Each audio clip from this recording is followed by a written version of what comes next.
month, we're going to discuss BLS high-risk chief complaints.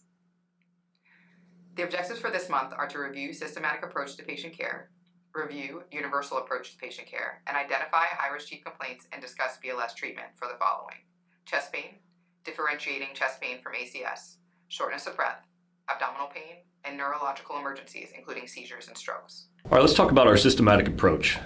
First off, we're going to start with our general impression, what we see, what the patient has as a chief complaint.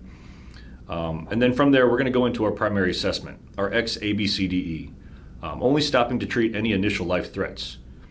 From there, we're going to go into our secondary assessment, and we're going to formulate our transport decision. Now, our secondary assessment, you're going to get your vital signs, you're going to get your sampler OPQRST history, and a head to toe. Depending on what you find from those assessments will help you formulate and narrow down your differential diagnosis.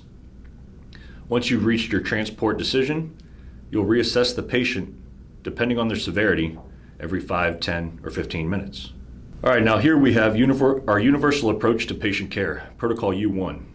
Certified EMTs, when acting independently on a BLS unit or as part of an ALS patient care team, shall ensure completion of all applicable BLS care in the universal protocol. So let's talk about chest pain patients. Just because a patient's chief complaint is chest pain doesn't mean it's always cardiac. This is where it's good to use your differential diagnosis, being a good historian, using your situational awareness, as well as getting a sampler OPQRST. From these things, refining your differential diagnoses will help you determine whether the patient's chief complaint is cardiac or other. All right, chest pain versus acute coronary syndrome. If no ALS is available, you can assist the patient with self-administration of aspirin by mouth if not previously taken. This is 4 81 milligram chewable baby aspirin or 1 325 milligram aspirin tablet. Acute pain management. Obtain a baseline and repeat vital signs including pain scores. You may use the Wong-Baker face scale for patients unable to provide a number. Allow the patient to assume a position of comfort unless spinal precautions or splinting is required. Treat specific injuries as needed with splinting, immobilization, or cold packs. Refer to the appropriate protocol for underlying causes. Shortness of breath. What are some differential diagnoses for shortness of breath? CHF, asthma, COPD, anaphylaxis. Being a good historian will help you refine your differential diagnosis and treat the patient appropriately. Let's talk about abdominal pain. What are some differential diagnoses for abdominal pain?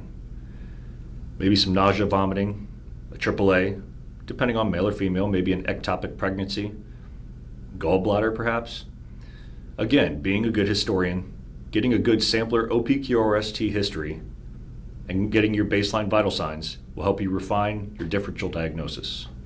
Neurological, your differential diagnosis, perhaps diabetes, stroke, seizures.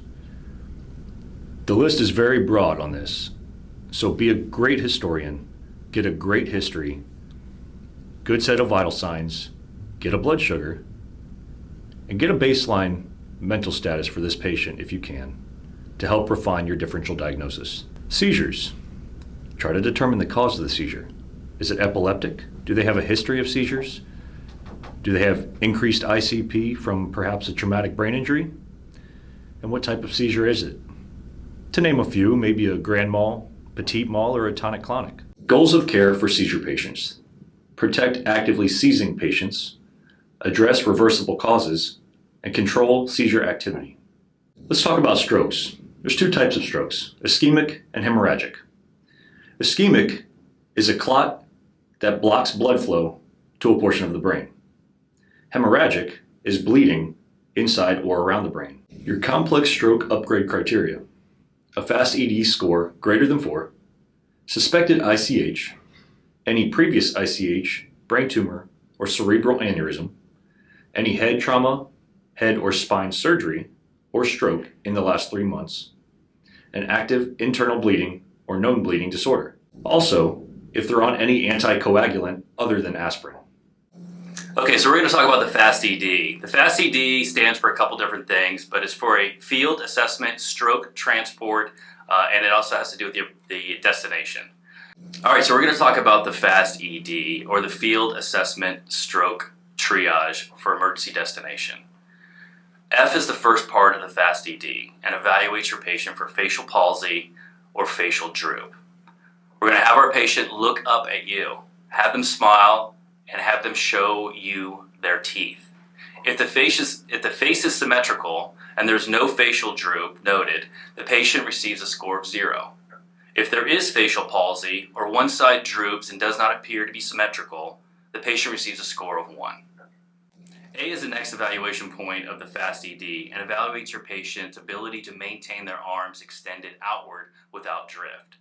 So have the patient extend their arms out in front of them with their eyes closed for 10 seconds. If both arms remain extended, the score is 0 and there is no arm drift. If one arm drifts downward, the score is 1. If there is no effort and the patient is unable to hold their arm up against gravity, the score is 2. S evaluates for speech. Have the patient repeat, "You can't teach an old dog new tricks." If the patient is able to repeat this phrase without slurring their words or missing any of the words, the score is 0. If the patient slurs their words or misses a word, the score will be 1. If the patient is unable to repeat the phrase or is aphasic, then the score is 2. T is for the time frame the symptoms began. We're going to document the exact time of the symptoms started. Document the last known normal time, which could be the same as the time of onset. Note if the patient woke with these symptoms. Lastly, we want to document the name and the phone number of the person who reported or witnessed the event. All right, E evaluates for the patient's eye deviation. Have the patient follow your finger from side to side or look at the clinician to the opposite side of the patient. If the patient is unable to move past the midpoint or is unable to recognize the clinician on the opposite side, they receive a score of 1. If the patient has forced deviation, which means the patient's eyes will not move, they will receive a score of 2. D evaluates for denial or neglect. Check for the presence of extinction while providing simultaneous stimulation. Ask the patient, "Whose hand is this?" If the patient is able to identify bilateral stimulation, the score is 0. If the patient is unable to identify bilateral stimulation in only one sensory modality, the score is 1. One sensory modality would include things like unable to feel touch but is able to move the extremity. If the patient does not recognize their own hand or only orients to one side of the body, the score is 2. So now that we've done our evaluation, we want to tally up our score. A score of greater than 4 and symptoms beginning within the past 24 hours, we're going to call a stroke alert. To determine transport destination criteria, we're going to evaluate for the presence of complex stroke criteria. The first part of that is a FAST ED of 4 or greater. Does the patient have a suspected intracranial hemorrhage? Any previous intracranial hemorrhage, brain tumor, or cerebral aneurysms? Any head trauma, head or spine surgery, or stroke within the past 3 months? Any active internal bleeding or known bleeding disorder? Or any anticoagulation other than aspirin? If a patient meets any of those criteria, they'll be transported to a comprehensive stroke center.